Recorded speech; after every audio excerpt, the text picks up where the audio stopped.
ரதியக்கா அடுப்படியில் அக்கா அன்னைக்கு சளிக்கு கஷாயம் செய்ய போகிறேன்ப்பா. இந்த மழையில் பிடிச்ச சளி இன்னும் போக மாட்டேங்குது. இருமல் எல்லாத்துக்கும் குடிக்கலாம். அக்கா வந்து இங்கே பாருங்கள், இந்த துளசி இந்த காம்போடு எடுத்துக்கோங்க. ஒரு ஆளுக்கு அளவு தான் இது. ஒரு 10 மிளகு எடுத்திருக்கேன். ஒரு வெத்தலை, 2 கற்பூரவள்ளி இலை நல்லா கழுவி எடுத்துக்கோங்க. இது வந்து ஒரு 1/4 ஸ்பூன் ஜீரகம்.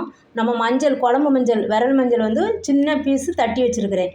இந்த அளவு தட்டி வச்சுருக்கிறேன். இது வந்து சித்திரவத்தைப்பா இதுக்கு பேர். நாட்டு மருந்து கடையில் இருக்கும். அது ஒரு சின்ன பீஸ் எடுத்து கொஞ்சம் தட்டி வச்சுக்கோங்க. இதை அப்படியே ஒரு சட்டியில் போட்டுட்டு, இதை அப்படியே ஒரு சட்டியில் அக்கா போட்டேன். இப்போ 1 கிளாஸ் வாட்ரு ஊற்றலாம்.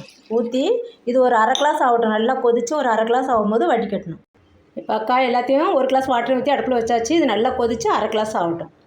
நல்லா கொதித்து வந்துட்டுருக்கு பாருங்கள். இன்னொரு 5 செகண்ட் வரட்டும். 5 செகண்ட் ஆனோன்னா 1/2 கிளாஸ் ஆயிரும். இப்போ 1/2 கிளாஸ் வந்திருக்கோம். அடுப்பை ஆஃப் பண்ணிடலாம்.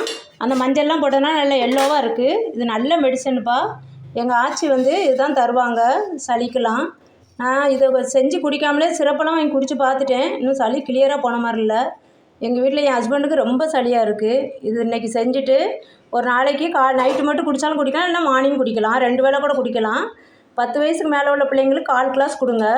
5 to 10 ஏஜ் பிள்ளைங்களுக்கு ஒரு 25 ml 20 ml கொடுங்க. அப்படி தான் எங்கள் ஆச்சி தருவாங்க. இது வந்து எங்கள் பாட்டியுடைய வைத்தியம் தான். இந்த பாருங்கள் 1/2 கிளாஸ் தான் வந்திருக்கு பாருங்கள். கொஞ்சம் ஆற வச்சுட்டு அப்படி லைட்டு வாமாக குடிங்க. ரொம்ப சுட குடிக்க வேணாம், வாமாக குடிங்க. இது நல்ல மெடிசனுப்பா.